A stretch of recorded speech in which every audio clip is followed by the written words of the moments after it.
Good morning पिला माने तुम मानक मो संस्कृत एकेडमी चैनल को बहुत बहुत स्वागत। आज आम पढ़ा नवम श्रेणी संस्कृत बहिर नीतिवाणी श्लोक गुड़ी को पढ़ा। आज नीतिवाणी पढ़ा एवं तार ओडिया अनुवाद करवा। सकल प्राणीषु मानव श्रेष्ठ। सकल प्राणी मानक मध्य मानव हेउछि श्रेष्ठ अटे।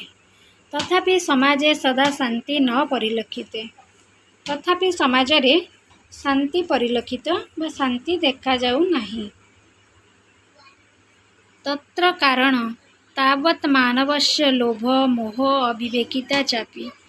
तार कारण कौन कहीं मनुष्य समाज रे शांति पाई पारुनी? तार कारण होछि समाज रे मनुष्यर लोभ मोह तार अविवेकिता पाई। महापुरुष मानव समाजस्य दोष दृष्ट्वा तेषां दूरीकरणार्थं नीतिवाक्यानि रचयति। महापुरुष माने मानव समाजर दोष को देखि सेमानंको सेगुड़ी को दूर करने पाई किछि नीतिवाक्य रचना करिसेंती।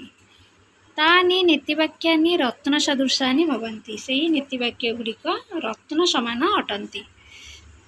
संस्कृत नीतिकारेषु चाणक्य भर्तृहरि मनु व्यास वाल्मीकि कामोदक पराशर शंकर प्रभृतय प्रसिद्ध। से संस्कृत नीतिकार गुड़िक मध्यरु चाणक्य भर्तृहरि मनु व्यास वाल्मीकि कामोदक पराशर एमाने सब शंकर प्रभृति प्रसिद्ध अटन्ति। तै रचितेभ्य नीतिरत्नेभ्य कानिचित् अत्र संगृहीतानि तानि अस्माकं अज्ञान अंधकार दूरीकरणाय प्रदीपः इव विभन्ति।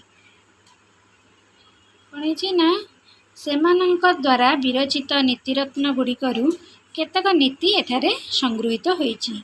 से सब आमर अज्ञान अंधकार दूरकार निमंते प्रदीप भड़ी शोभा पाउअछि। प्रथम श्लोकटी को देखिबा पढ़िबा एवं तार ओडिया अनुवाद करिबा।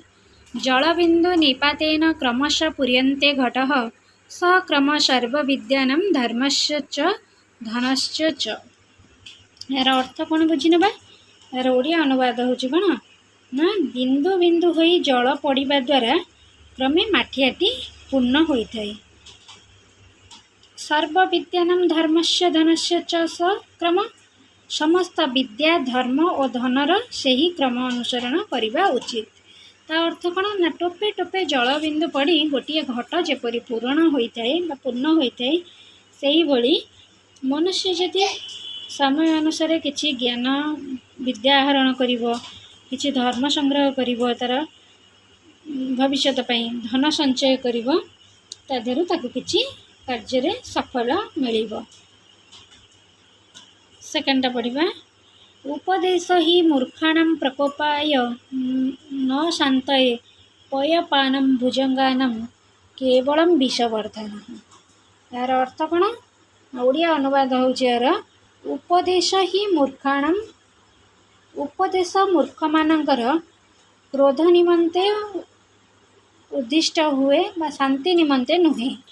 जेहेतु दुग्धपान सर्प मानकर केवल विष को ही बढ़ाई थाए।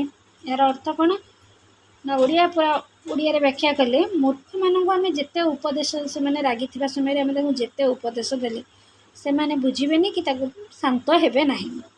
जेपरी आम साप को क्षीरपान कले मध्य से कौन करे से भविष्य रे आमको ही दंशन करिताए।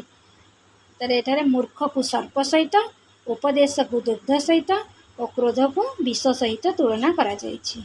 एनु मूर्ख मानक केबे हेले उपदेश देबा उचित नुहे। एटी संधि विच्छेद होइछि कोन उपदेश ही उपदेश युक्त ही। प्रथमटारे संधि थिला कोन ना सक्रम सह युक्त क्रमः ये हला संधि विच्छेद। तृतीय श्लोकटी पढ़िबा। नारिकेल समकाहारः दुष्यन्तेपि हि सज्जना अन्य बदरिकाकरः बहिरेव मनोहर। यार अर्थ कौन ना साधु लोक मानकर प्रकृति नड़िया भली होइथाय जेहेतु अन्य मानकर बरकोली भली केवल बाहर को सुंदर देखा जाए। अर्थ सज्जन स्वभावर लोक ऊपर को कठिन हेले मध्य तांकर अंतटा बहुत सरलता होइथाय बा मधुर होइथाय जेपरी नड़ियार स्वभाव अटे। ହେଲେ ଅନ୍ୟ ଜନମାନଙ୍କର ବା ଅନ୍ୟ ଲୋକ ଅସଜ୍ଜନମାନଙ୍କର ଲୋକ ସ୍ୱଭାବ କିପରି ହେଇଥାଏ ନା ସେମାନେ ଉପରକୁ କୋମଳ ହୋଇଥାନ୍ତି, ମଧୁର ହେଲେ ମଧ୍ୟ ତାଙ୍କ ଭିତରେ ବହୁତ କଠିନ ଭାବ ବା ମନରେ ରାଗ ଅହଙ୍କାର ସବୁ ଭରି ରହିଥାଏ। ସେଥିପାଇଁ ସୁନ୍ଦର ଓ ନରମ ହୋଇଥିଲେ ମଧ୍ୟ ଭିତରେ କ'ଣ ଥାଏ ନା ଦୃଢ଼ ମଞ୍ଜି ଥାଏ। ଏଣୁ କାହାର ବରକୋଳିର। ଏଣୁ ଆମର ସ୍ୱଭାବ ସଦା ସଜ୍ଜନ ପରି ହେବା ଉଚିତ। ଆଜି ପାଇଁ ଏତିକି। ଏଇ 3ଟି ଶ୍ଲୋକ ପଢ଼ିଲେ ତାକୁ ଓଡ଼ିଆ ଅନୁବାଦ କଲେ ନେକ୍ସଟ ଆଉ ଗୋଟେ ପାର୍ଟରେ ଆମେ ଆଉ ଅନ୍ୟ ଗୁଡ଼ିକୁ ଦେଖିବା। ଆଜି ପାଇଁ ଏତିକି। ଧନ୍ୟବାଦ।